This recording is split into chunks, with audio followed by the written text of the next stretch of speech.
Bonjour à toutes et à tous, Marie, je suis ravie de vous accueillir aujourd'hui pour cet événement en direct au nom de l'Institut Montaigne, organisé dans le cadre de la sortie de notre rapport sur la Seine-Saint-Denis que nous avons intitulé Seine-Saint-Denis, les batailles de l'emploi et de l'insertion.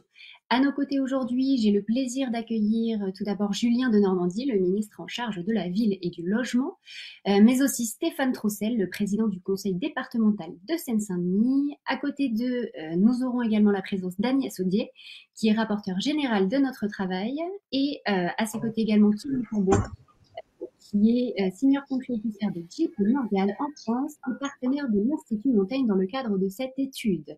Nous aurons également la présence de Camille Godot, qui est directrice adjointe de l'Institut, et de Victor Poirier, qui est responsable des publications à l'Institut Montaigne. Cette séance se déroulera de la façon suivante. Nous aurons d'abord en premier lieu une présentation par Agnès des principaux enseignements du rapport. Ensuite, nous pourrons inviter Monsieur de Normandie et Monsieur Troussel à réagir à ces propos avant d'ouvrir la séance autour des questions-réponses qui seront soumises par Victor Poirier à nos intervenants. Merci beaucoup à toutes et à tous. Je vous rappelle que cet événement est donc diffusé en direct sur les réseaux sociaux. N'hésitez pas à vous joindre à la discussion en utilisant le hashtag Seine-Saint-Denis. Et sans plus attendre, je laisse la parole à Camille Godot pour introduire ces échanges.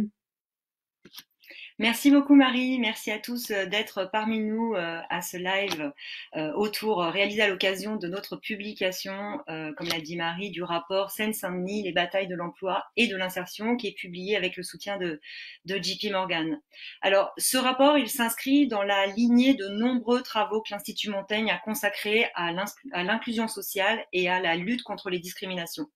On pourrait citer par exemple les travaux de Gilles Kepel sur Clichy-sous-Bois et Montfermeil, l'étude sur les discriminations religieuses à l'embauche qui a été réalisée par la chercheuse Marianne Valfort, ou encore les travaux sur l'islam de France réalisés par Hakim Al-Karoui. Tous ces travaux, publiés par l'Institut Montaigne, ont des problématiques bien spécifiques, mais ils reflètent notre volonté de renforcer la cohésion sociale dans les territoires. Sur ce rapport, depuis plus d'un an, Agnès Audier, donc on entendra tout à l'heure, rapporteure générale de ce travail et accompagnée d'une équipe de l'Institut Montaigne, s'est intéressée à ce territoire en détail. Un territoire qui est complexe et paradoxal et qui présente des atouts indéniables pour son développement économique, mais qui est également un territoire de difficultés réelles où la pauvreté y est à la fois élevée et intense et où le chômage frappe des centaines de familles. Comme vous le savez, la Seine-Saint-Denis a été durement touchée par la crise du Covid. Aujourd'hui, la crise sociale et économique dans ce département est devant nous. Elle réclame une parfaite appréhension de ce qui se joue sur ce territoire et une ambition qui doit être collective à la hauteur de ce défi. C'est la raison pour laquelle il nous a paru important et utile de partager avec vous les conclusions de notre rapport. Je laisse maintenant la parole à Kirill Courboin, donc qui est Senior Country Officer de JP Morgan en France et partenaire de l'Institut Montaigne dans le cadre de cette étude.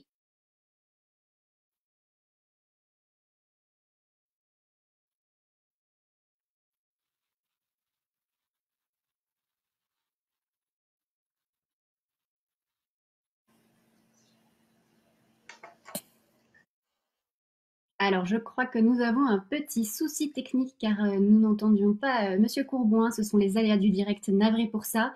Écoutez, je vous propose peut-être de passer dans ce cas-là, afin que le son puisse être rétabli chez Monsieur Courboin, à tout simplement la présentation peut-être d'Agnès, afin qu'elle puisse vous présenter les enseignements du rapport. Merci. Merci beaucoup Marie. Pour commencer, pour planter le décor, ce que je vous propose, c'est de partager finalement quelques chiffres et vous donner une autre représentation mentale probablement de ce qu'est la Seine-Saint-Denis aujourd'hui en matière d'emploi et d'insertion. Une représentation, je vais dire, qui est différente un peu de la trace laissée par les derniers films populaires qui sont sortis en salle l'année dernière sur la Seine-Saint-Denis par exemple. Et puis après revenir sur les enjeux de coopération et les conclusions que nous en tirons sur ce qu'il est possible de faire pour l'avenir. Si on passe sur la première slide, peut-être juste rappeler que finalement la Seine-Saint-Denis, c'est une sorte de mystère pour moi du point de vue de l'emploi et de l'insertion. C'est un département, c'est le département le plus pauvre de France, on va y revenir plusieurs fois, qui jouxte la ville la plus riche de France, une des villes les plus dynamiques d'Europe. Et donc ces deux territoires sont collés et il est difficile finalement, sans rentrer dans le détail, de comprendre comment on en arrive là. Alors pour vous donner quelques clés, je vous propose de revenir déjà, donc comme je le disais, sur quelques chiffres. Donc page suivante, s'il vous plaît. Je vous disais, le département le plus pauvre, en fait, il y a quelques caractéristiques. C'est un département particulièrement pauvre avec 28% de taux de pauvreté contre une moyenne nationale qui est un peu en dessous de 15, 35% de la population qui a moins de 25 ans, alors que la moyenne nationale est en dessous de 30, et puis 23% de la population qui est de nationalité étrangère, alors que le chiffre national est de 6. Vous voyez, vous avez une situation assez particulière qui conduit à des difficultés extrêmement lourdes, graves et multiples en matière d'emploi, mais pas que, même si l'angle qu'on a pris, c'est l'emploi et l'insertion, parce qu'on considère que c'est une des clés pour toutes les autres difficultés, toutes les autres politiques publiques, mais des difficultés en matière d'école, de logement, de surendettement, de santé, de police, de justice. On peut accumuler les domaines de politique publique et de la vie quotidienne qui sont touchés et pour lesquels on retrouve au cœur des solutions, évidemment, la lutte contre la pauvreté. En matière de chômage, ce qui est très intéressant, très particulier, c'est que finalement le taux de chômage national le taux de chômage départemental est élevé, mais il n'est pas, contrairement aux autres taux, un des taux les plus élevés de France. Pourquoi? On va y revenir dans un instant. Par contre, là où on a des spécificités, c'est sur deux populations, le chômage des jeunes et puis la population des allocataires du RSA. 10% des foyers en Seine-Saint-Denis vivent du RSA, c'est le taux le plus élevé de France métropolitaine, et on a un taux de chômage des jeunes qui est en moyenne de 28%, ce qui est évidemment extrêmement élevé, bien supérieur au taux national qui est déjà très élevé et qui est autour de 20%. Donc une situation avec un taux de chômage du département aux alentours de 11%, là je parle évidemment pré-Covid, une moyenne départementale qui est élevée mais qui n'est pas, j'allais dire, horrible, alors qu'on a des chiffres particulièrement lourds, particulièrement atypiques sur le chômage des jeunes et sur la population des allocataires du RSA. Pour comprendre, je vous propose de tourner la page, pour comprendre, en fait, il faut rentrer un peu dans la complexité de ce territoire. D'abord, c'est un territoire qui n'est pas du tout homogène. On parle d'un territoire, mais ça n'est pas du tout un territoire homogène. Et la slide que j'avais tout à l'heure, la page précédente, montrait justement à quel point on a des différences entre les communes. Si on prend le sujet du taux de pauvreté, entre la commune la plus pauvre et la commune la plus riche au sens de cet indicateur, on a un facteur de 1 à 7. Donc vous voyez, à l'intérieur d'un territoire qui fait 20 km sur 20 km, vous voyez à quel point les situations sont contrastées. Mais vous le savez bien, le tissu économique, par exemple, est extrêmement différent. Il y a beaucoup d'entreprises, beaucoup de sièges sociaux et d'administrations dans la partie qui est proche de Paris, alors que dans le nord, on a tout ce qui est lié au pôle logistique d'un aéroport international comme Roissy-Charles de Gaulle. Et entre, on a des situations très contrastées sur le plan économique. Ce que je dis vaut aussi évidemment sur le plan urbain. Donc un territoire pas du tout homogène. Deuxième chose qui est compliquée à bien appréhender, c'est ce qu'on appelle le phénomène de sas. C'est un phénomène qui est bien connu de tous les gens qui s'occupent de politique de la ville. Dans les quartiers de la politique de la ville, de façon générale, vous avez un flux continu de gens qui arrivent et de gens qui partent. Et ceux qui partent sont moins riches, ceux qui partent sont plus riches que ceux qui arrivent. Alors tout ça est très relatif, mais au global, ça conduit à finalement avoir l'impression que les territoires stagnent, c'est-à-dire les indicateurs typiquement de pauvreté et de chômage sont très stables, mais ça cache derrière le fait qu'il y a une ascension sociale d'un certain nombre de familles, d'un nombre même important de familles qui partent. Et donc, évidemment, pour les acteurs du territoire, on peut considérer que c'est très décourageant, mais surtout, je pense que là, en l'occurrence, le sujet, c'est de bien analyser ce phénomène pour pouvoir mieux comprendre ce qui se joue en termes de politique publique. Autre phénomène particulier et particulièrement important en Seine-Saint-Denis, je vous propose de passer à la page suivante, c'est le phénomène des navetteurs, qui est assez peu connu, mais il y a chaque jour 300 000 personnes qui viennent travailler en Seine-Saint-Denis et qui n'y vivent pas, et plus de 300 000 personnes qui vivent en Seine-Saint-Denis et qui vont travailler à l'extérieur.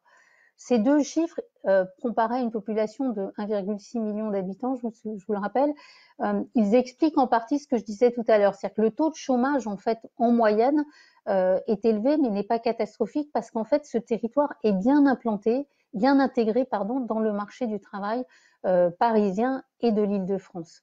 Et donc, pour les populations qui accèdent à l'emploi, elles arrivent à trouver des emplois dans la communauté, entre Paris et la proche couronne, dans le département, mais aussi à l'extérieur.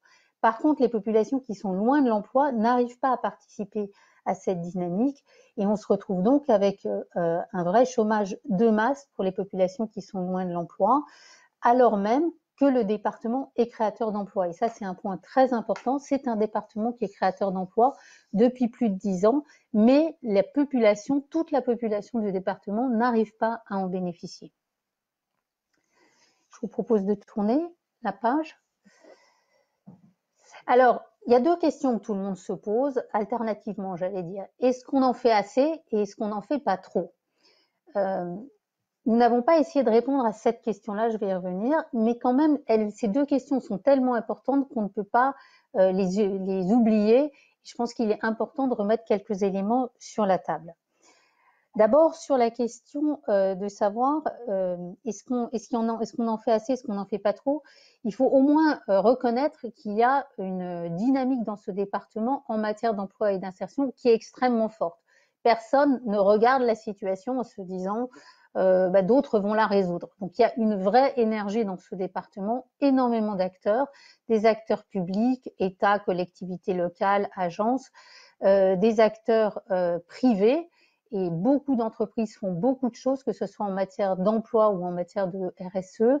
Il y a une vie de l'économie sociale et solidaire qui est tout à fait exceptionnelle, donc il y a une dynamique qui est extrêmement forte. Et pourtant, la situation est difficile. Sur le rôle de l'État, qui est une question qui revient encore et encore, je voudrais souligner deux points qui me semblent importants sur le fait qu'on ne peut pas dire que l'État abandonne ce territoire. D'abord, si on regarde sur la durée, je pense qu'il n'y a pas beaucoup d'exemples où on voit sur 30 ou 40 ans l'État considérer qu'il y a des enjeux de redéveloppement d'un territoire à la hauteur de ce qu'il a pensé et fait sur la Seine-Saint-Denis. Et quand on regarde les décisions sur le Grand Paris, le Stade de France, la localisation d'agences sanitaires ou de directions comme la direction des douanes, et puis plus récemment des décisions comme le nouvel hôpital de la PHP et bien sûr les Jeux Olympiques, on voit que dans la durée, l'État a pris des décisions qui étaient favorables à ce département pour l'aider à redécoller. Et le diagnostic qui a été posé il y a plus de 30 ans, c'est que avec un Paris qui est très saturé en termes de densité de logements et d'emplois, la Seine-Saint-Denis constitue un territoire de reconquête, de redéveloppement de logements et d'activités qui va bénéficier non seulement à la Seine-Saint-Denis, mais aussi à la région capitale, mais aussi à Paris. Donc un soutien sur le long terme. Deuxième sujet, deuxième façon de regarder la situation et de se dire qu'on ne peut pas dire que l'État a abandonné le département, je pense, c'est en fait depuis 30 ans, on a à peu près 10% des crédits de la politique de la ville qui sont à peu près systématiquement affectés à la Seine-Saint-Denis parce que les besoins sont immenses et on a donc cette continuité, quelles que soient les couleurs politiques, pour aider la Seine-Saint-Denis. À l'inverse, on peut très facilement expliquer et dire et démontrer qu'il y a beaucoup de choses que l'État pourrait faire mieux. Je voudrais en citer deux aujourd'hui. Le premier, c'est la question de la péréquation financière entre collectivités locales. C'est un département où les besoins sont immenses. Les collectivités ne sont pas riches. Le président du conseil départemental y reviendra certainement. Et la question de savoir est-ce que la péréquation financière est à la hauteur de l'aide dont ont besoin des collectivités locales qui sont dans des territoires comme la Seine-Saint-Denis, c'est évidemment une question très importante qui dépasse bien entendu la Seine-Saint-Denis, qui est une question aussi très politique, mais on voit bien sur le terrain que c'est une question clé, que ce soit au niveau d'ailleurs des communes que du département. Et le deuxième sujet sur lequel on peut beaucoup reprocher à l'État, c'est évidemment le sujet de l'affectation des fonctionnaires. Donc il y a eu un rapport, il y en a plusieurs, mais il y a eu notamment le rapport des députés Cornu-Gentille et Coquendo qui ont mis sur la table la question des affectations de fonctionnaires sur les sujets école, police, justice l'année dernière, qui a marqué les esprits. Et derrière, il y a eu les annonces très importantes du Premier ministre en octobre dernier, on est dans cette situation où on a beaucoup de jeunes fonctionnaires, beaucoup de jeunes fonctionnaires et pas assez de fonctionnaires expérimentés. Évidemment, le sujet, c'est pas de dire qu'on n'a pas besoin de jeunes fonctionnaires ou que les jeunes fonctionnaires sont moins bons que les fonctionnaires expérimentés, c'est de dire qu'on a besoin de mélange, et ce mélange, on n'arrive pas à l'avoir pour l'instant. Ça, c'était sur finalement où est-ce qu'on en était, où est-ce qu'on en est jusqu'à présent. Je voudrais prendre quelques minutes pour me tourner vers l'avenir, notamment page suivante, sur deux grands défis qu'on a pour le futur.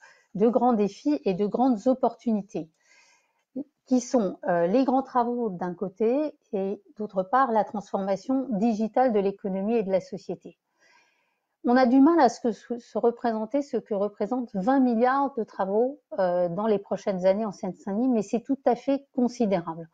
Autour des projets du Grand Paris, de la Cité olympique, du CDG Express, le nouvel hôpital de Saint-Ouen, l'extension de Roissy, les programmations qui vont venir de l'ANRU, on a 20 milliards, plus de 20 milliards de travaux sous maîtrise d'ouvrage public qui arrivent dans les 10-12 prochaines années, qui vont être complétés probablement par au moins 10 milliards de travaux sous maîtrise d'ouvrage privé pour construire des logements, des bureaux autour, par exemple, des nouvelles gares du Grand Paris. Donc, c'est une opportunité extraordinaire de transition, évidemment, du tissu urbain, tissu économique de la Seine-Saint-Denis, mais c'est aussi un enjeu considérable pour l'emploi, parce que la question clé qui est posée, c'est est-ce que tous ces travaux vont permettre d'accéder à l'emploi, l'accès à l'emploi d'habitants du département, qui soient, si on utilise cette simplification, proche de l'emploi, c'est-à-dire capable aujourd'hui d'accéder à un emploi facilement dans un chantier du BTP ou dans tous les chantiers qu'il va y avoir autour du BTP à l'occasion des travaux, ou que ce soit des gens qui sont aujourd'hui loin de l'emploi et qui pourraient, si on organise correctement le circuit d'insertion, finalement bénéficier de ces grands travaux. Donc un pari extraordinaire, un enjeu extraordinaire. Évidemment, si on n'est pas au rendez-vous, les travaux se feront très certainement, mais plus avec des travailleurs détachés que des habitants de la Seine-Saint-Denis. Deuxième sujet, si on tourne la page, s'il vous plaît, deuxième sujet qui me paraît clé, c'est la transformation digitale. Évidemment, tout le monde est au courant, c'est pas un scoop, les années qui viennent vont être des années avec une transformation digitale de l'économie et de la société. Et cette transformation digitale, elle va concerner aussi la Seine-Saint-Denis. Elle ne va pas la contourner. Et il est très important de travailler sur cet enjeu et de le préparer. Alors, au moins sur trois enjeux, trois axes. Le sujet des compétences, le sujet de la fracture numérique et puis également tout ce qui peut être fait grâce au digital. Donc sur les compétences, il y a un enjeu considérable qui a en partie commencé à être attrapé grâce aux initiatives locales et aux initiatives du PIC, mais il faut aller plus loin. Idem sur la fracture numérique, on a beaucoup de choses qui ont été faites, mais pas à l'échelle, on va y revenir à ce sujet de l'échelle, pas à l'échelle du territoire. Et puis, vous savez, la promesse du digital, c'est de résoudre les pain points, les points de douleur, résoudre des choses qu'on n'arrivait pas à résoudre avant le digital. Et c'est pas les sujets qui manquent à résoudre en Seine-Saint-Denis. On a listé dans le rapport une vingtaine de politiques publiques ou d'expériences ou de choses qui peuvent être faites en matière de politique publique grâce au digital. Aujourd'hui, il y a très peu d'expérimentation sur ces sujets, en tout cas pas à la hauteur de l'ensemble des enjeux qu'il y a à faire. Et on pense qu'il y a une très belle opportunité qui irait avec le fait qu'on travaille sur la transformation des compétences et la lutte contre la fracture numérique. Je voudrais dire un mot du mot que j'ai prononcé très rapidement, passage à l'échelle. Le passage à l'échelle, c'est vraiment le grand défi du social. On sait faire plein de choses formidables quand on a un petit nombre de gens. Le sujet d'un département comme la Seine-Saint-Denis, c'est qu'il y a beaucoup de monde. Il y a des centaines de milliers d'habitants qui ont besoin d'accéder à l'emploi, à la santé. Il y a des centaines de milliers d'enfants qui vont à l'école, qui ont besoin d'y réussir et qui sont dans des situations au départ qui ne leur donnent pas toutes les meilleures chances de réussir. Donc ce sujet du passage à l'échelle, il est clé de façon générale et c'est bien le défi aussi d'un sujet sur lequel je veux revenir immédiatement, qui est le sujet de la coopération. La coopération, si on tourne la page, s'il vous plaît, la coopération, c'est un sujet en fait qui a attiré beaucoup l'attention des responsables d'organisations dans le secteur privé, parce qu'on s'est aperçu qu'il y a beaucoup d'organisations, de très grandes organisations, qui ont du mal à faire coopérer les différentes directions ensemble pour pouvoir développer le chiffre d'affaires, l'activité de l'entreprise. Personne, que ce soit dans les services publics ou que ce soit d'ailleurs dans les entreprises, mais revenons au service public, personne n'arrive le matin en se disant « je ne vais pas coopérer, je ne veux pas coopérer ». Mais la situation, pour reprendre un peu les concepts d'Yves Morieux, qui est sociologue des organisations, c'est quels sont les enjeux, ressources et contraintes de chacun qui font qu'en fait, on n'a pas forcément intérêt, on n'a pas forcément le temps de coopérer. En tout cas, ce qu'on voit en Seine-Saint-Denis, à peu près dans 100% des rendez-vous que nous avons faits, c'est qu'il y a une matière à aller plus loin et à mieux travailler ensemble dans tout un tas de domaines. Les domaines d'emploi et d'insertion dont je viens de parler, les domaines qu'on n'a pas le temps de détailler aujourd'hui d'école et d'enseignement supérieur. Je l'ai esquissé tout à l'heure à propos du Grand Paris, toutes les questions de travaux, de coopération sur les travaux et de coopération sur l'accès à l'emploi grâce aux travaux et les sujets de transformation digitale. Donc il y a énormément de domaines où en étant plus centré sur les besoins des citoyens, le besoin des personnes qui ont besoin d'accéder à l'emploi, on peut faire plus en coopérant davantage et en embarquant, en emmenant ensemble tous les acteurs, notamment les acteurs des services publics qui font déjà énormément, les acteurs de l'ESS, je l'ai dit, et les acteurs de l'entreprise dont on a absolument besoin qu'ils contribuent encore davantage à la résolution des problèmes. Nous avons listé 9 sujets, il y en a bien d'autres, mais 9 sujets qui nous paraissent particulièrement importants, qu'on a un peu appelés les victimes de la non-coopération. Ce sont des sujets qui ont un peu comme spécificité de ne pas être au cœur des compétences en matière d'emploi ou d'insertion, d'éducation de certains des acteurs, mais qui sont complètement clés. Et en fait, le fait qu'ils ne soient au cœur d'aucun des acteurs et que chacun des acteurs soit en quelque sorte débordé par ses propres compétences fait qu'ils sont insuffisamment traités. Alors, il y en a, je voudrais en citer juste très rapidement quelques-uns. Le premier, c'est le sujet du financement du RSA, dont j'ai parlé très rapidement à l'occasion des questions de péréquation financière entre collectivités locales. On est dans une situation où le département n'a pas les ressources, d'après nous, pour faire face aux enjeux du RSA, pour verser à la fois les prestations aux familles, mais aussi financer toutes les actions qui permettent de sortir les allocataires du RSA de la situation où ils sont, ce qui permettrait évidemment d'avoir un impact aussi financier sur le coût du RSA, mais évidemment d'abord un impact humain et un impact emploi. Donc on a un sujet autour du financement du RSA, mais je voudrais en citer quelques autres. Le sujet du français langue étrangère, qui est un sujet qui naît de la compétence directe de personnes, et pourtant il est absolument indispensable que l'ensemble des habitants qui ont besoin de maîtriser mieux le français puissent accéder au français. Je ne dis pas qu'il n'y a rien qui est fait, je reviens sur mon sujet de passage à l'échelle, je pense qu'il n'y a pas assez compte tenu de l'ampleur des besoins. Autre sujet, le sujet de l'orientation des jeunes, que ce soit des jeunes au collège, au lycée ou dans l'enseignement supérieur. Troisième sujet auquel je tiens beaucoup, le sujet de l'accès à l'emploi des jeunes diplômés de l'enseignement supérieur. On a beaucoup de jeunes qui sont les premiers de leur famille à accéder à l'enseignement supérieur. Les aider pour le dernier kilomètre pour pouvoir accéder à l'emploi est une responsabilité collective absolument majeure qui aujourd'hui n'est finalement pas complètement de la responsabilité de quelqu'un, en tout cas insuffisamment pour avoir des résultats. Voilà, donc ça c'est nos constats en matière de coopération qui n'est pas un jugement mais qui est juste un constat et qui a été corroboré par énormément d'entretiens. Je vous disais quasiment 100% des entretiens que nous avons faits nous confortaient dans notre conviction qu'il y avait des choses à faire. Et donc en miroir de ces convictions, nous avons donné un certain nombre d'orientations qui sont détaillées sur la page suivante et qui sont autour de reprendre vraiment ce sujet de la coopération, réaliser qu'on peut faire plus si on coopère tous ensemble et réintroduire cette notion de coopération dans un certain nombre de procédures, notamment les contrats. On a trop évolué vers des contrats, ce qu'on appelle des contrats Yalta, des contrats de cofinancement au lieu d'avoir des contrats de coopération où les acteurs repartent des besoins des populations. On pense qu'il y a besoin d'avancer dans cette direction-là, de reprendre aussi les sujets que je vous citais tout à l'heure sur lesquels on sent qu'il y a besoin de travailler ensemble aussi par grandes filières, les filières du BTP, mais aussi de la logistique, les filières de santé et médico-sociale. On a parlé, quand on travaillait avec JP Morgan, de coalition, comment on fait en sorte que tous les acteurs puissent tirer dans le même sens. Et puis, je vous disais tout à l'heure, le sujet de la coopération autour de l'impact des travaux et du numérique. On a détaillé une quarantaine de propositions dans le rapport. Voilà, donc pour résumer, je dirais c'est un département incroyable, un département le plus pauvre, je vous le disais, et le plus jeune de France, un département hétérogène, complexe à comprendre, riche de centaines d'initiatives et d'acteurs, qui a des grands défis, mais des grandes opportunités aussi à travers les grands travaux et à travers la transformation digitale, on pourrait dire aussi la transformation écologique du département.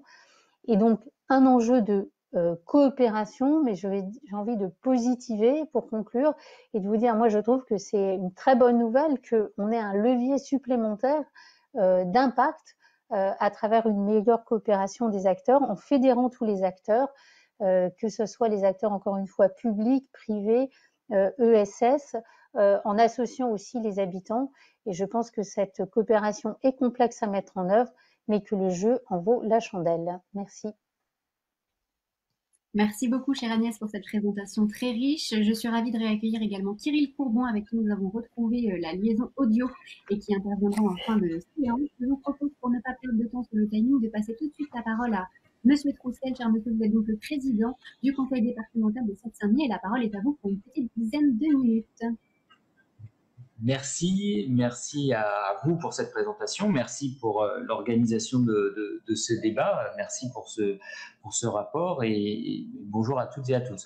Bon, vous avez dit beaucoup de choses, y compris, je dirais que votre présentation est plus complète et plus nuancée que certaines présentations parfois un peu plus raccourcies ont pu être faites du rapport dans un certain nombre d'articles. Et donc, je voudrais revenir moi aussi sur quelques éléments. Le premier, vous avez beaucoup insisté sur cet aspect, et c'est vrai que c'est aussi une difficulté si on ne met pas cet élément-là en avant suffisamment pour adapter un certain nombre de politiques publiques ou d'actions privées, c'est la situation très contrastée de ce territoire. C'est-à-dire que oui, à l'échelle de la métropole du Grand Paris, à l'échelle de l'Île-de-France tout entière, c'est à la fois le territoire le plus jeune et le plus pauvre de France métropolitaine. Celui de tous les contrastes avec les niveaux de pauvreté, le nombre d'allocataires du RSA, le nombre de jeunes de moins de 20 ans. Et vous avez aussi insisté sur cet aspect. Et je pense d'ailleurs que dans l'évolution des politiques publiques, dans l'allocation des ressources, dans les organisations que nous devons mettre en place, cet élément-là n'est pas suffisamment pris en compte. C'est la question de l'échelle, la question de la massification des situations auxquelles nous sommes confrontés. Pendant toute cette période de crise sanitaire, j'ai essayé de faire comprendre à quel point l'arrêt de l'école pendant cette période était, dans un département comme le nôtre, excessivement porteur de conséquences. Quand vous avez 350 000 jeunes élèves de la maternelle au lycée, avec tout ce que ça veut dire de personnel éducatif, de personnel non enseignant, qui de fait sont à l'arrêt. Et donc, vous avez un pourcentage de la population qui est à l'arrêt dans ce département, puisque tout tourne autour de l'école, qui est considérable. Je dis cela parce que pour dire à quel point cette question de la massification des enjeux se joue dans ce territoire comme, je crois, aucun autre ailleurs. Et que, à l'effet masse, il y a en plus, et vous avez insisté sur cet aspect aussi, l'effet SAS, qui est particulièrement difficile à appréhender et surtout à faire évoluer un certain nombre de politiques qui doivent pourtant prendre en compte cette situation. La Seine-Saint-Denis, d'une certaine manière, c'est le grand intégrateur au sein de la métropole parisienne. On arrive en Seine-Saint-Denis quand on vient... il y a des décennies, quand on venait de province, de son Auvergne ou de sa Bretagne, et aujourd'hui, quand on vient du bout du monde pour connaître une forme de promotion et d'intégration sociale et professionnelle. Mais, vous l'avez dit aussi, eh bien, dès qu'on va mieux, on a tendance à partir, et de nouveau, eh bien, on est remplacé par des populations plus en difficulté que soi. Et pour être très clair, je considère que cette fonction-là, au sein de la métropole parisienne, eh bien, elle n'est pas collectivement, acteurs publics et privés, nous ne savons pas la mesurer, cette fonction-là, et nous ne savons pas non plus la prendre en compte, encore une fois, en termes financiers, en termes d'affectation des ressources, en termes d'affectation de moyens humains quand il s'agit des fonctionnaires, vous l'avez cité. Et ça, pourtant, je crois que c'est fondamental, à la fois pour sortir des difficultés dans lesquelles nous sommes, et surtout pour profiter des opportunités. Et là aussi, je veux en dire quelques mots, parce que c'est le territoire de tous les contrastes et de tous les paradoxes. Il y a peu de territoires à l'échelle de l'Île-de-France qui concentrent, et vous avez présenté la situation, qui concentrent autant de perspectives, qui concentrent autant de projets, qui concentrent autant de moyens publics et privés qui vont être mobilisés dans les années qui viennent, avec des grands projets structurants, qu'il s'agisse des gares du métro du Grand Paris Express, des Jeux Olympiques et Paralympiques, des installations de grands équipements publics ou privés qui vont structurer le territoire. Et donc, un des enjeux majeurs, c'est de mon point de vue, deux choses. Le premier, c'est que, et vous avez cité aussi la création d'entreprises, la création d'emplois, de mon point de vue, il y a deux défis. Le premier, c'est de faire en sorte d'éviter que finalement, eh bien, ce développement nouveau, il creuse encore plus les écarts, parce que c'est un risque, parce qu'il y a déjà une Seine-Saint-Denis qui va bien, il y a déjà une Seine-Saint-Denis qui n'a rien à envier à certains arrondissements parisiens, il y a déjà une Seine-Saint-Denis qui a totalement décollé, et puis il y a une Seine-Saint-Denis qui est à la traîne, qui a encore de terribles fragilités, de grandes difficultés, et le risque, parce que ce n'est pas automatique, l'harmonie, la cohésion, la concorde et le fait que les gens puissent progresser et profiter de ces opportunités, c'est que les écarts se creusent de plus en plus. Et le deuxième défi, c'est bien évidemment que ces opportunités, elles bénéficient justement pour tirer un maximum de personnes vers le haut et que le territoire tout entier puisse en profiter pour que justement on limite cet effet de sas qui conduisent un certain nombre de gens à partir dès qu'ils vont un peu mieux. Ça, c'est le premier aspect sur lequel je voulais insister à mon tour. Le deuxième, j'ai entendu ce que vous disiez et ça a été souvent un des axes de présentation de votre rapport sur la question de la coopération entre les acteurs. Certainement qu'il faut progresser. Certainement que chacun des acteurs, chacune des collectivités, notamment en matière d'insertion et d'emploi, avec toutes les incertitudes qu'il y a eu parfois depuis des années et qu'il y a encore sur les responsabilités, les niveaux institutionnels, les compétences des uns et des autres. Et je le dis aussi, y compris des positionnements historiques par le passé du département qui n'ont pas toujours aidé, sur lesquels les choses ont bougé maintenant. Mais je ne crois pas que ça soit la seule réponse, parce que je vous assure que face aux difficultés auxquelles nous sommes confrontés, chacun a bien compris aujourd'hui qu'il fallait absolument coopérer, et les difficultés, de toute façon, ont obligé chacun à cette volonté de la coopération. De ce point de vue, vous avez évoqué la politique de la ville, compte tenu de son importance dans le département, elle a souvent été un des outils de cette coopération. Parce que la politique de la ville, c'est d'abord faire se rencontrer les élus locaux, les associations, les bailleurs, des entreprises, et souvent elle a permis de décloisonner l'action publique et l'action privée également. Donc oui, il faut certainement faire encore progresser la coopération entre les acteurs. Et par exemple, quand nous avons répondu, le département a répondu à l'appel à projet lancé par l'État pour la création du service public de l'insertion, eh bien le département, et c'était pas forcément gagné que cette démarche soit acceptée, nous avons proposé par exemple que notre proposition, elle se fasse par exemple sur la filière du BTP, compte tenu de tous les enjeux qu'il va y avoir en matière de construction de bâtiments et travaux publics, et bien de favoriser une démarche coordonnée autour du service public de l'insertion, mais d'abord autour d'une filière sur laquelle il va y avoir un enjeu de main-d'œuvre terrible dans les années qui viennent, et que du coup, la Seine-Saint-Denis pouvait être un bon territoire de mise en œuvre justement d'une meilleure coordination des acteurs à travers ce service public de l'insertion. Mais je voudrais dire, par exemple, tout de suite ma crainte, compte tenu de la situation de crise dans laquelle nous nous trouvons, et avec, au lendemain de cette crise sanitaire, la crise économique et sociale, c'est que, du coup, je le dis, je crains que ça soit aussi, qu'il y a un risque de reculer sur cette question de la coopération.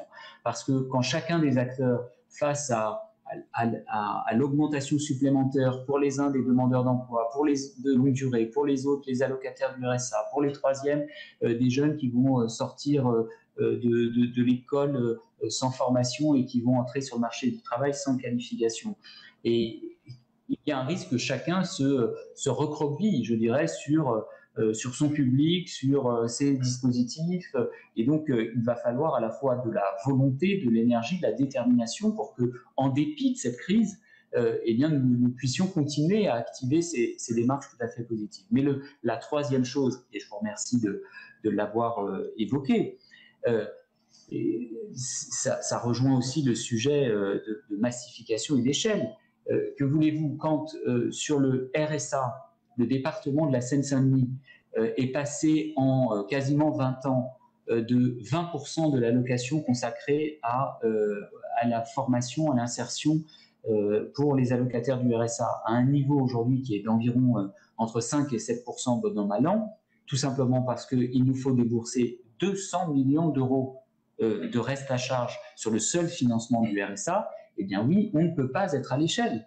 On ne peut pas être à l'échelle. Quand on doit... Alors oui, on mène des actions, oui, on mène des dispositifs d'insertion, oui, on mène des chantiers d'insertion, des actions de formation spécifiques, etc.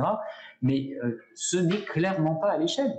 Mais quand je dois mobiliser sur le seul budget du département 200 millions d'euros pour le seul reste à charge, et je n'évoque pas les 150 autres millions sur les 2 autres allocations individuelles de solidarité qui portent donc le reste à charge sur les allocations de solidarité nationale que sont le RSA, l'APA pour les personnes âgées et la prestation de compensation du handicap, tout ça nous monte à 350 millions d'euros. Bien, si vous voulez, on part pas tout à fait avec les mêmes atouts entre mon collègue des Hauts-de-Seine et moi-même, alors que pourtant on a à peu près le même budget, 2,3 milliards, et à peu près le même nombre d'habitants, 1,6 million.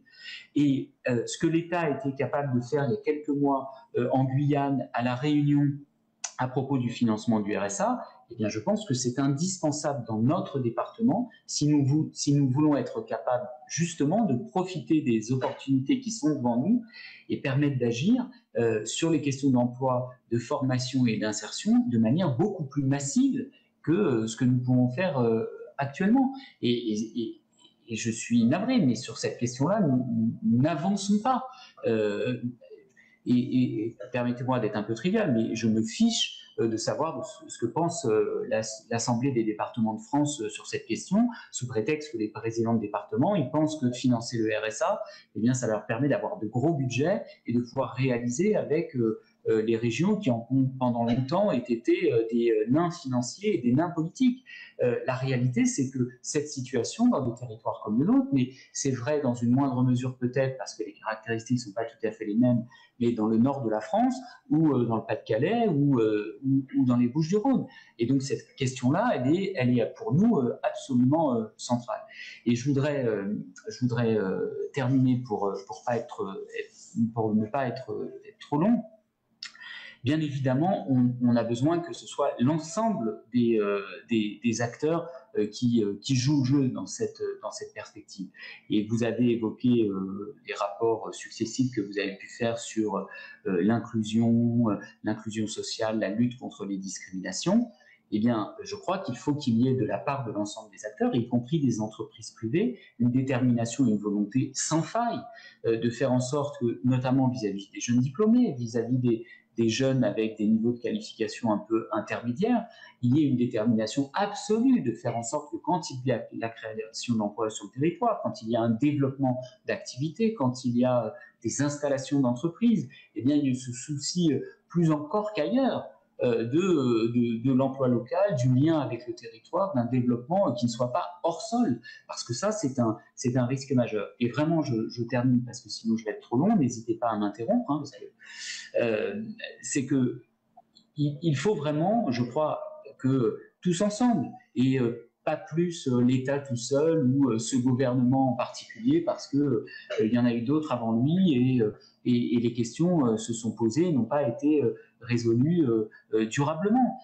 C'est que je crois qu'il faut que l'action publique en particulier, elle soit menée durablement. On ne peut pas être en permanence dans la remise en cause ou dans un certain nombre de blocages. Vous avez fait référence au discours du Premier ministre en octobre dernier. Alors certes, il y a eu les 2 mois de confinement. Enfin, la prime de 10 000 euros pour stabiliser les fonctionnaires et faire en sorte qu'ils restent plus de 3 ans en Seine-Saint-Denis, le décret d'application, il n'est toujours pas paru. Alors j'ai entendu la semaine dernière le Premier ministre à l'Assemblée qui évoquait ce sujet, et il semblerait que les choses s'accélèrent. Tant mieux. Mais enfin, entre octobre et bientôt le mois de juillet, alors que c'est une décision qui avait été préparée 18 mois avant cette annonce, le décret n'est toujours pas paru. Je crois qu'on ne prend pas collectivement la mesure des transformations. Avec Paris et ses 2 300 000 habitants, avec la Seine-Saint-Denis, c'est 1 600 000 habitants. Et le rapport, je ne dis pas qu'il va s'inverser, mais enfin, la stabilisation ou la décrue du nombre d'habitants dans Paris intramuros et l'augmentation avec les caractéristiques que vous avez décrites de la population de la Seine-Saint-Denis, ça va se poursuivre. Et donc, s'il n'y a pas des réponses à la hauteur, bien, je crois qu'on pourra refaire ce débat dans 5 ans ou dans 10 ans et nous aurons raté. Parce que quand, sur tous les sujets, on pourrait les passer en revue, vous avez décidé, et j'en suis bien d'accord, qu'il fallait concentrer l'échange là sur les questions d'emploi et d'insertion. Enfin, si on regarde l'état des investissements immobiliers en matière de justice, par exemple, le tribunal de grande instance de Bobigny est la 2e juridiction après Paris. Eh bien, excusez-moi, ce n'est pas digne de la République de rendre la justice dans ce bâtiment quand on voit ce qu'on est capable de faire dans Paris intramuros. Et on peut prendre tous les sujets. Est-ce qu'il est acceptable qu'au lendemain de cette crise éclate au grand jour la réalité, par exemple, du nombre de lits de réanimation en Seine-Saint-Denis, 1 600 000 habitants, avec les caractéristiques économiques et sociales de sa population, il y a 3 fois moins de lits de réanimation en Seine-Saint-Denis qu'il y en a à Paris et dans les Hauts-de-Seine. Il y a autant d'habitants dans les Hauts-de-Seine. Et on peut prendre tous les sujets comme cela. Et surtout, on est face depuis des années avec des décisions qui sont soit remises en cause, au gré des changements de gouvernement, soit qui ne sont pas suivies dans la durée.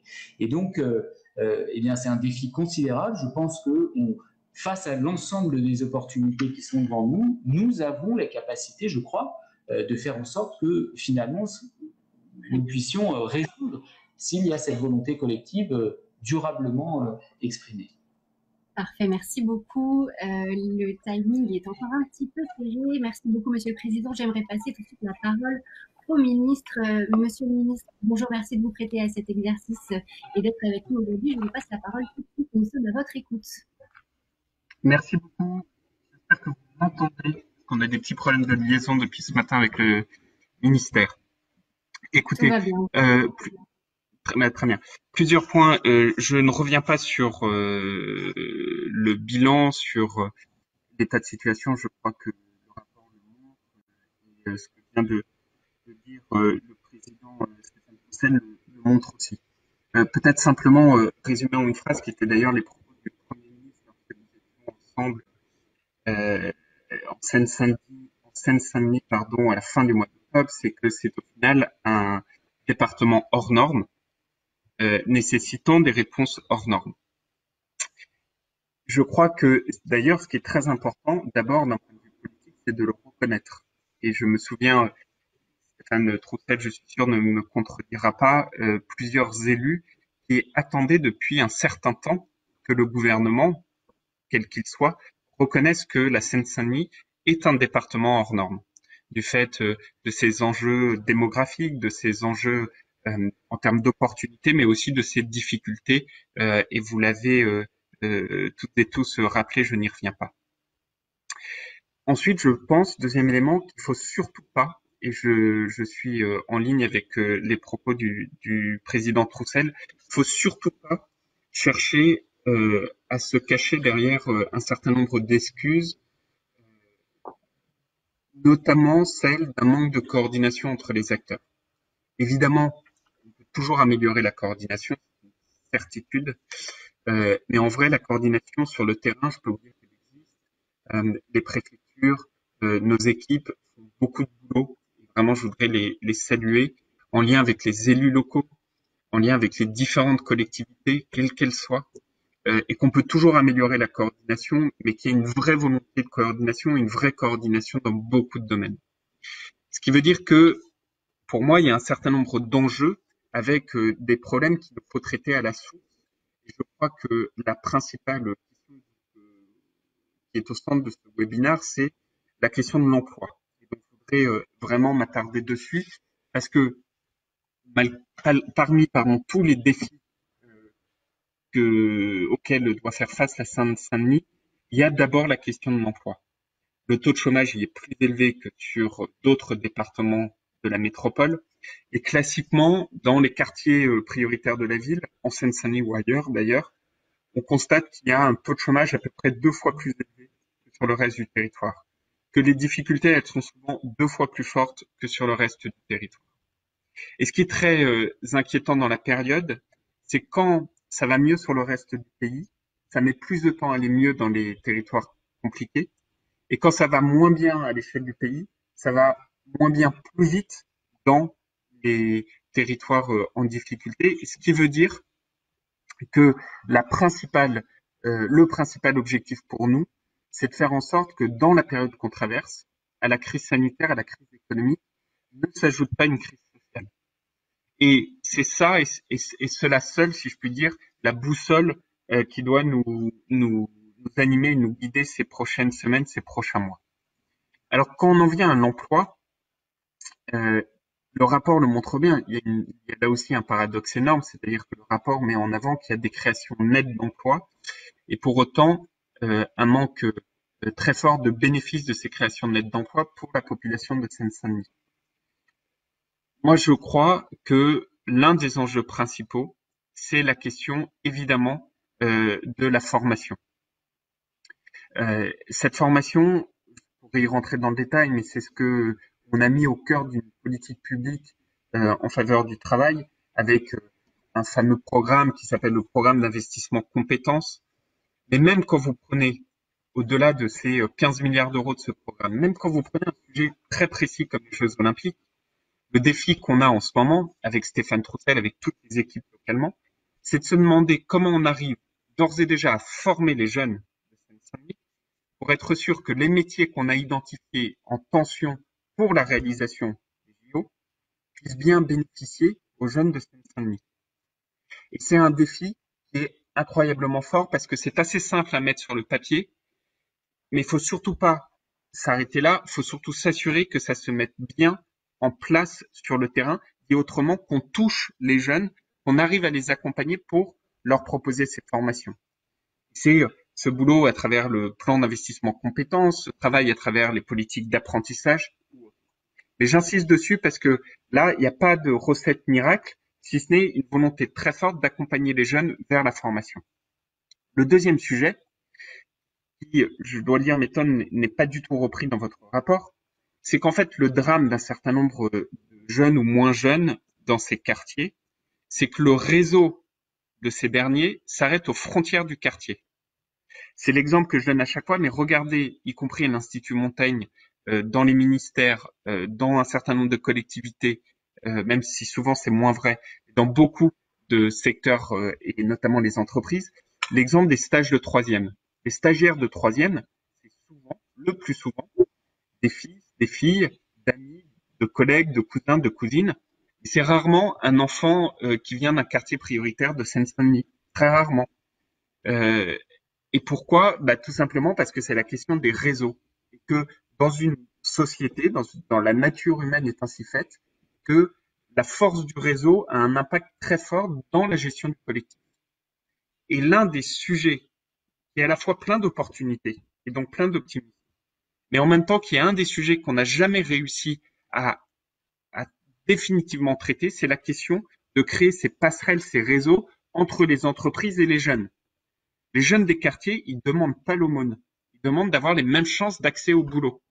Sauf que quand vous appelez un stage de troisième dans un certain nombre de quartiers un stage kebab, parce que l'opportunité que vous avez, c'est plus le kebab que d'aller à l'Institut Montaigne dans le ministère du Logement ou dans une grande entreprise, c'est parce que votre réseau n'existe pas. Or, à l'embauche, c'est la même chose. Et donc, ça nécessite d'avoir des actions fortes pour lutter contre ces réseaux qui n'arrivent pas à se rejoindre et au contraire les créer. Il y a beaucoup d'initiatives qu'on a lancées pour ce faire. Je pense à une initiative qui est l'initiative Pacte, qui est un plan d'action pour les quartiers et notamment la transition vers l'emploi, et qui est à mes yeux quelque chose d'extrêmement important. Le troisième défi vis-à-vis de l'emploi, pour rester sur comment lever les barrières à l'emploi, c'est clairement le sujet de la discrimination. Et là aussi, il faut le dire, la discrimination, c'est un poison dans notre République, c'est une trahison de la promesse républicaine, et la discrimination, qu'on le veuille ou non, elle perdure dans notre pays. C'est la discrimination à l'adresse, et c'est la discrimination au prénom, à la couleur de peau, etc. J'ai lancé, il y a 6 mois, un testing, le plus grand testing jamais réalisé, c'est 5000 courriers qui ont été envoyés, avec d'un côté Arnaud Leroy et de l'autre côté Mohamed Chetou. Eh bien, inutile de vous dire que quand vous appelez Mohamed Chetou, vous avez parfois jusqu'à 2 fois moins de chances d'avoir accès à l'entretien d'embauche. Et donc, cette discrimination, elle perdure. Et tant que vous aurez une discrimination qui perdure à de tels niveaux, vous avez une sorte de trahison républicaine qui s'installe, une sorte de découragement. Et donc, de la même manière où il nous faut continuer à apporter des sujets de formation, continuer à apporter la création de ce réseau, il nous faut lutter sans relâche contre les discriminations. C'est essentiel. Je salue à ce titre le rapport qu'a fait le département Stéphane Troussel et ses équipes sur la discrimination en Seine-Saint-Denis. Et il y a des chiffres qui sont éloquents, puisque plus d'un tiers de la population de Seine-Saint-Denis dit qu'elle se sent discriminée, notamment sur 2 sujets que sont l'emploi et le logement, qui sont les 2 principaux secteurs de discrimination dans notre pays. Enfin, 4e élément, mais je suis sûr que Kirill Courbon y reviendra, il y a la question de l'entrepreneuriat. L'entrepreneuriat, c'est essentiel. Il nous faut avoir un discours d'excellence vis-à-vis du département de la Seine-Saint-Denis. C'est un département hors norme, avec des défis hors normes, et qui doit aspirer à l'excellence. L'entrepreneuriat peut en faire partie. Je pense notamment à des secteurs comme le numérique. C'est un immense défi, d'ailleurs votre rapport le met en avant. En revanche, il ne faudrait surtout pas tomber dans une facilité consistant à dire c'est assez simple, en fait, les jeunes de Seine-Saint-Denis, comme on a du mal à créer le réseau, à faire la formation et à lutter contre les discriminations, on va leur dire, vous avez un avenir tout tracé, c'est de devenir auto-entrepreneur et créer votre entreprise. Ça, je pense que ce serait un échec collectif. Il faut surtout pas tomber dans cette facilité-là. Ça ne veut pas dire qu'il ne faut pas la favoriser pour toutes celles et ceux qui le souhaitent. Mais ça doit rester un choix parmi d'autres. Et ça, c'est tout le boulot qu'on peut faire avec certains entrepreneurs, avec BPI de France, avec un certain nombre d'autres sujets. Le deuxième pilier, parce que je veux pas être trop long, c'est évidemment la question de l'éducation. Pour moi, la politique de réussite républicaine, la politique de soutien à un département comme la Seine-Saint-Denis, au-delà des sujets régaliens, ces 2 principaux sujets que sont le travail, l'accès à l'emploi et l'éducation. Je n'y reviens pas, mais on pourrait le détailler. On a entre le dédoublement des classes ou entre un très beau projet qu'on porte ici, qui s'appelle les cités éducatives, mis un accent particulier sur l'éducation. Et je crois que c'est quelque chose, même si ça ne portera ses fruits que sur la durée, qui est très important à mettre en place. Et puis enfin, et je terminerai là-dessus, il y a 2 grands problèmes additionnels, et là aussi, il faut les dire clairement. Le premier grand problème additionnel, c'est clairement la question des services publics. Ces statistiques effroyables entre l'ensemble des caractéristiques de la Seine-Saint-Denis et la mortalité qu'on a observée en Seine-Saint-Denis pendant le Covid, qui d'ailleurs arrive dans d'autres secteurs où on voit qu'il y a des corrélations. Évidemment, il n'y a pas le même niveau de service public, encore et de manière trop manifeste, parfois de manière scandaleuse, dans certains territoires de Seine-Saint-Denis par rapport à d'autres territoires de la métropole. Et c'est ça le rapport évoqué tout à l'heure par Stéphane Troussel de Cornu-Gentil et de Coquendo, c'est justement de montrer ce manque parfois de moyens, en tout cas de services publics. Et donc, il faut lutter contre cela. C'est le sens notamment du plan Seine-Saint-Denis annoncé par le Premier ministre fin octobre et qui rentre en fonctionnement. Je prends l'exemple que disait Stéphane Troussel sur la prime aux fonctionnaires pour permettre à celles et ceux qui représentent le service public, et encore une fois, je les salue, ils font beaucoup de boulot, de s'installer sur la durée. Cette prime, elle sera en fonction dès le mois de juillet, comme le disait le Premier ministre à l'Assemblée nationale avant-hier. Et puis le deuxième défi additionnel, c'est la question, alors je déteste ce terme, mais c'est la question, c'est comme ça que les démographes l'appellent, la question du peuplement. C'est ce fameux SAS que le rapport évoque et que Stéphane Troussel mettait en avant. C'est le fait que, et l'État en a une responsabilité, clairement, je le dis, et moi j'essaye depuis le premier jour de lutter contre ça. C'est qu'en fait, les quartiers prioritaires de la ville, donc ces quartiers, notamment en Seine-Saint-Denis, sont probablement les derniers territoires qui sont de véritables ascenseurs en termes ascenseurs social dans notre République. Le problème, c'est que quand une personne bénéficie de cet ascenseur social, quitte le quartier prioritaire de la ville, il est remplacé par quelqu'un en très grande difficulté. Et on ne cesse d'avoir cet engrenage depuis des années et des années. Et ça fait vraiment des années qu'on a ça. Et en fait, notre objectif du moment, c'est vraiment de rompre avec cet engrenage. Il faut arrêter à chaque fois qu'une personne bénéficie de cet ascenseur social, sort d'une précarité, on y remette une personne en précarité. Parce qu'il y a un côté cercle rouge sans fin qu'a très bien décrit Stéphane Troussel, que je partage et qui doit être là aussi un objectif politique partagé. Voilà. Je ne veux pas être plus long, j'en profiterai dans les questions-réponses, mais vraiment sur, pour moi, la question principale qui est la barrière à l'emploi, voilà les principaux axes que je voulais mettre en avant et surtout dire que ce rapport ne doit pas occulter les défis additionnels que j'évoquais à la fin de mon propos. Très bien, merci beaucoup, Monsieur le Ministre, pour cette présentation. Je vous propose donc tout de suite de passer aux questions-réponses en ouvrant avec vous, Agnès, peut-être en premier lieu. Est-ce que vous aurez envie de réagir peut-être de façon concise aux propos qui viennent d'être tenus par à la fois le Président et le Ministre? Bon, ben simplement, je pense que si ce rapport aide à faire un diagnostic partagé et que l'État, le département et les autres acteurs se mettent bien d'accord sur ce qu'il faut faire, sachant qu'il faut faire beaucoup de choses en même temps, le sujet, c'est pas de se dire est-ce qu'il faut changer les politiques publiques ou coopérer. Je suis absolument convaincue qu'il faut faire les deux. Donc, si ce rapport, ce travail peut permettre de rassembler les points de vue, de les rapprocher, ben, il sera utile et c'est bien le but du jeu. Merci beaucoup, Agnès. Je vous propose de passer peut-être tout de suite la parole à Victor pour lancer une nouvelle question, si vous le voulez bien, Victor.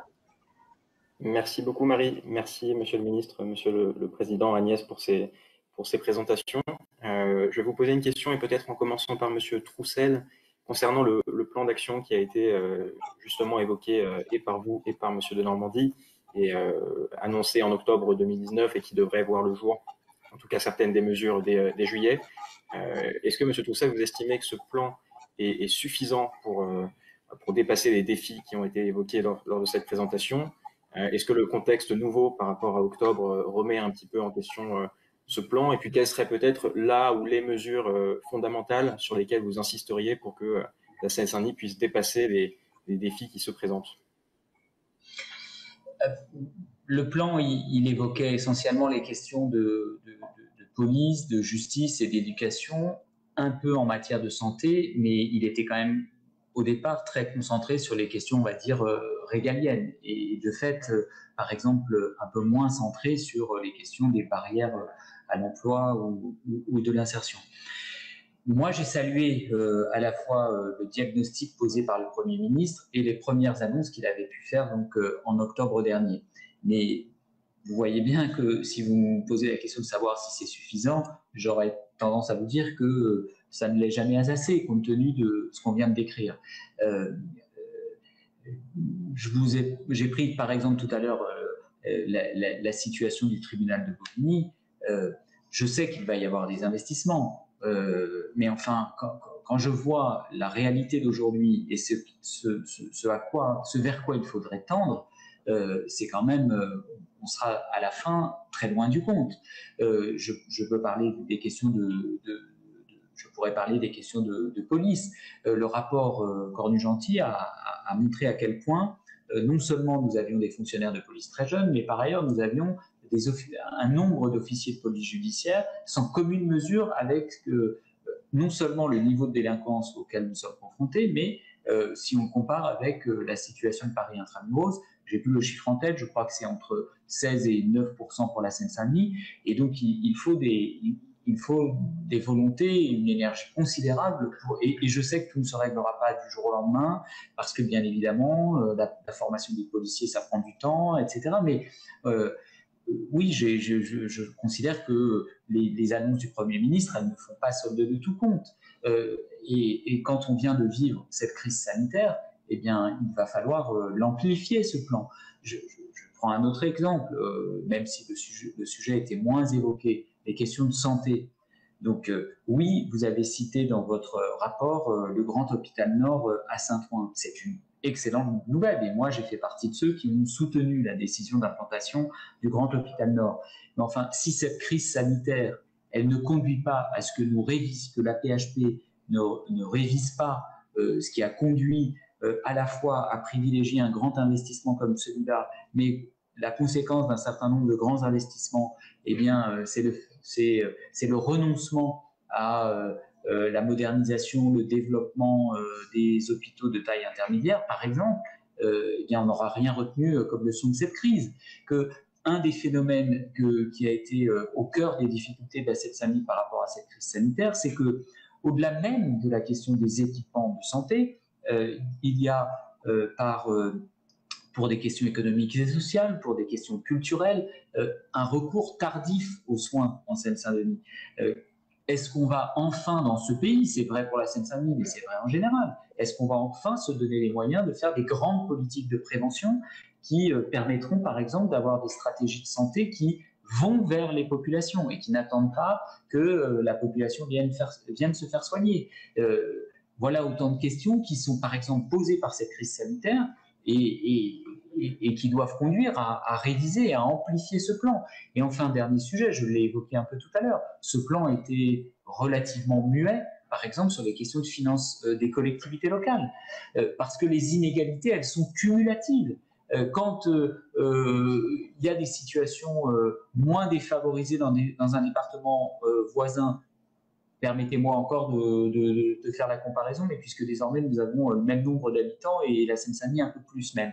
Mais les Hauts-de-Seine, les difficultés sont moins grandes, mais la capacité financière des collectivités locales de porter des projets, d'accompagner, de cofinancer est sans commune mesure. Et donc, vous voyez bien que c'est le cercle vicieux, parce que quand l'État nous propose, par exemple, des dispositifs identiques à des territoires qui affrontent des situations différentes et qu'en plus les collectivités locales ne peuvent pas participer de la même manière, eh bien, finalement, on ne traite pas le problème. Et donc, sur cet aspect-là, le financement des collectivités locales et s'agissant, par exemple, des politiques d'emploi et d'insertion, oui, je vais continuer à demander qu'on ait à nouveau un financement national du RSA, parce qu'il n'est pas possible, face aux opportunités qui sont devant nous, mais aux grandes difficultés que nous devons affronter, que les 200 millions que le département doit mettre dans le simple paiement de l'allocation, eh bien, je ne puisse pas l'utiliser pour démultiplier les dispositifs pour lever les freins à l'emploi, pour monter des dispositifs de formation, pour accompagner l'État dans les dispositifs autour du français langue étrangère. Je partage totalement ce que vous avez dit.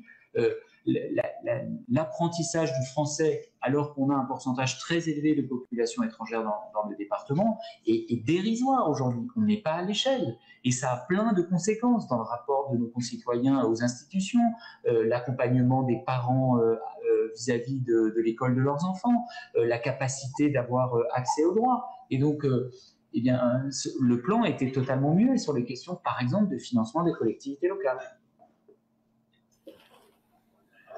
Merci beaucoup, Monsieur Troussel. Monsieur de Normandie, Monsieur Troussel parle d'un plan plutôt régalien, alors que la situation économique est aussi difficile. J'imagine que la crise du Covid ne va pas faciliter la chose.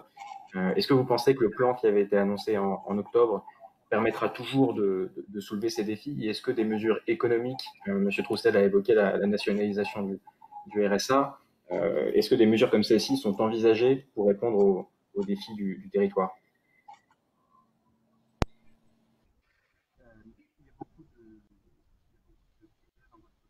Le premier, le plan Seine-Saint-Denis d'octobre 2019, la première des priorités, c'est de le mettre en œuvre. J'évoquais tout à l'heure le fait de verser une prime de fidélisation aux fonctionnaires.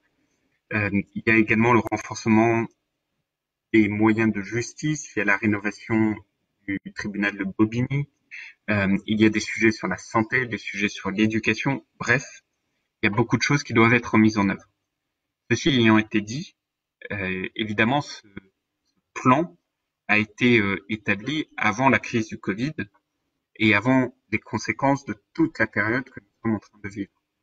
Moi, je le redis, je pense que tous les défis additionnels que j'évoquais sur les sujets de service public au sens large, il inclut évidemment les sujets de justice, très importants, ou que ce soit des défis liés à, à ces politiques de peuplement, encore une fois, je déteste ce terme, mais c'est un terme consacré, il ne faut surtout pas flanchir dessus et continuer à avancer.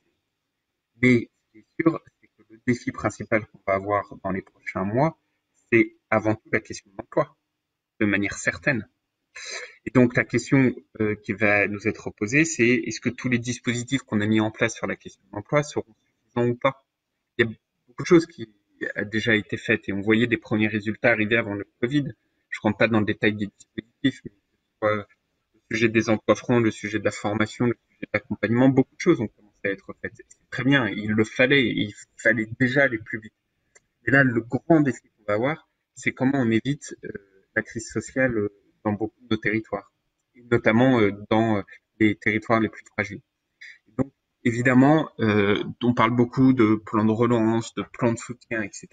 Il faut absolument que cette prise en compte de l'enjeu de l'emploi dans les territoires les plus fragiles soit au centre de toutes les réflexions. Moi, je suis d'autant plus à l'aise avec ça que le projet politique du président de la République depuis le premier jour, il est fondé sur une conviction, c'est l'emploi, l'emploi, l'emploi. Le travail, le travail, le travail. Il faut absolument que ce cap-là, on le garde bien et qu'on se dise, le défi pour éviter la crise sociale, c'est d'abord celui-là. Il sera nécessaire, il ne sera pas suffisant. Et donc, dans les côtés autres qu'il nous devra faire, c'est le sujet de service public dans le cadre du plan d'octobre 2019. Il faut aller encore plus loin. Il y a une question sur le sujet de santé. Stéphane Troussel l'a dit, mais enfin, on l'a vu pendant la crise de Covid-19. Et puis, il y aura d'autres sujets sur lesquels il faut avancer. Moi, je le redis, je pense que ces territoires, notamment comme la Seine-Saint-Denis, doivent être des territoires où le terme d'excellence n'est pas un mot tabou. Et donc, quand on parle de numérique, quand on parle de transition écologique, quand on parle de plan de relance, favorisons cette transition, il ne faut pas se dire que c'est pour les territoires qui vont le mieux. On doit au contraire se dire que ça doit être des politiques d'excellence qui s'appliquent partout, avec la même notion d'équité en termes de politique publique pour les territoires les plus fragiles. Ça, c'est ma conviction, ma ligne politique, et c'est celle-là que je conduirai dans tous les prochains mois et sur laquelle j'influerai au sein de la politique du gouvernement en tant que ministre de la Ville. Après, sur la question du RSA, c'est une question qui emporte beaucoup de considérations. En fait, derrière la question du RSA, il y a deux perceptions qu'il faut avoir. La première, c'est l'appui aux collectivités en termes de finances de collectivités territoriales, parce que évidemment, classiquement, c'est ça, c'est écho au propos de Stéphane Troussel, mais vous avez des départements où classiquement vous avez moins de personnes au RSA et beaucoup plus de rentrées, notamment grâce à ce qu'on appelle les DMTO, qui sont les droits de notaire et qui reviennent en partie au département. et puis d'autres territoires où vous avez beaucoup plus de personnes au RSA et beaucoup moins d'activités immobilières et donc beaucoup moins de DMTO et donc beaucoup moins de rentrée d'argent. Pourtant, le système, il est fondé comme ça. Alors, il y a des systèmes de péréquation ou autres, et après, vous pouvez vous retrouver avec des départements qui sont en difficulté par rapport à d'autres. Et puis, c'est assez logique que dans ce cas-là, vous n'avez pas forcément la même vision quand vous demandez à tous les présidents de département ce qu'ils veulent faire du RSA. Tout le monde n'a pas la même position. Et donc, je crois que l'entrée, c'est de se dire comment on appuie les finances des collectivités territoriales. Et un point qui est très important, c'est qu'en sortie de Covid, contrairement, et je dis ça sans volonté de faire de la polémique politique, et contrairement à ce qui avait été fait en 2008-2009, où après la crise de 2008, le gouvernement de l'époque a réduit les dotations des collectivités territoriales, là, il faut au contraire les appuyer, parce que les collectivités territoriales ont eu des dépenses supplémentaires et sont des donneurs d'ordre de la relance, au titre de la commande publique, par exemple. Donc, dans le projet de loi de finances rectificative qu'on a présenté hier en Conseil des ministres, avant-hier en Conseil des ministres, il y a deux volets. Un de soutien aux finances des collectivités territoriales et deux, un soutien à l'investissement des collectivités territoriales. Puis le deuxième aspect sur la RSS, c'est que vous mettez à la place du bénéficiaire. Et à la place du bénéficiaire, il y a une grande question qui nous est posée, d'autant plus dans la période, je crois, c'est la question du revenu universel d'activité. C'est la question des 18-25 ans. C'est la question de ce filet de sécurité pour qui et sur quelle base. Tout ça, ces réflexions-là, elles étaient menées dans le cadre de la création de ce REA, de ce revenu universel d'activité, qui classiquement doit réunir le RSA et les APL, peut-être d'autres, mais enfin classiquement c'est cela, et qui pose toutes les questions que je viens de poser, et qui doit amener à des propositions à la fin de cette période de concertation. Très bien, merci beaucoup, Monsieur le Ministre. Merci, messieurs, pour vos réponses aux questions de notre directeur des publications. Je vous propose peut-être de conclure en laissant tout de suite la parole à Monsieur Courboin. Merci beaucoup, Monsieur. Je vous laisse tout de suite la parole pour le mot que vous deviez faire en introduction et qui vous accorde donc en conclusion. Mais j'espère que vous m'entendez. Oui. En tout cas, moi, j'ai trouvé ce webinaire très, très instructif et les échanges particulièrement fructueux. Alors, la lutte contre le chômage des jeunes et l'inclusion économique, c'est clairement l'objet de notre action en Seine-Saint-Denis, de notre programme Advancing Cities, où on va investir 30 millions de dollars sur une période de 5 ans.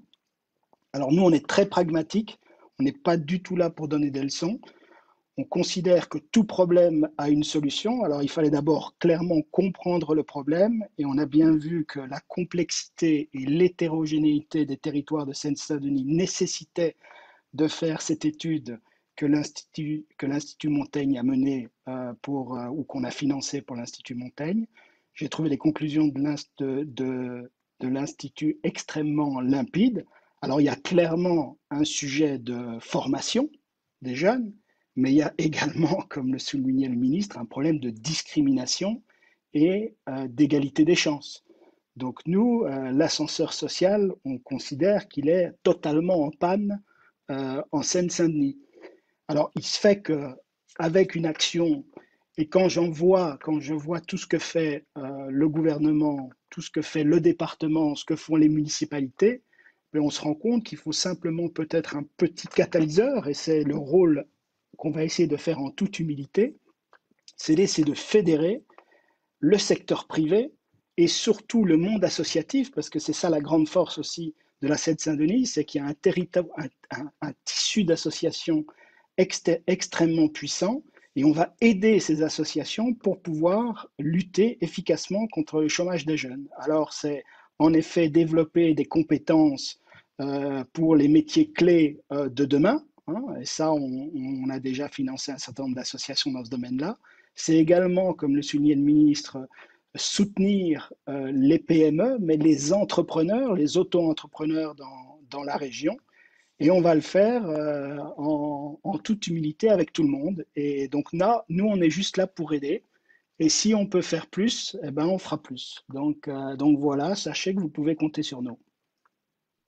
Merci beaucoup, monsieur. Je vous propose donc de conclure. Étant né et ayant grandi en Seine-Saint-Denis, j'ai eu un grand honneur à pouvoir animer cette séance. Je vous remercie à tous d'avoir joué le jeu pour ces échanges. Celles et ceux qui ont envie de creuser, je vous invite à aller sur le site du Mon Cours pour retrouver le rapport qui est disponible en intégralité, bien évidemment. Merci à toutes et à tous. C'est la fin de ce direct.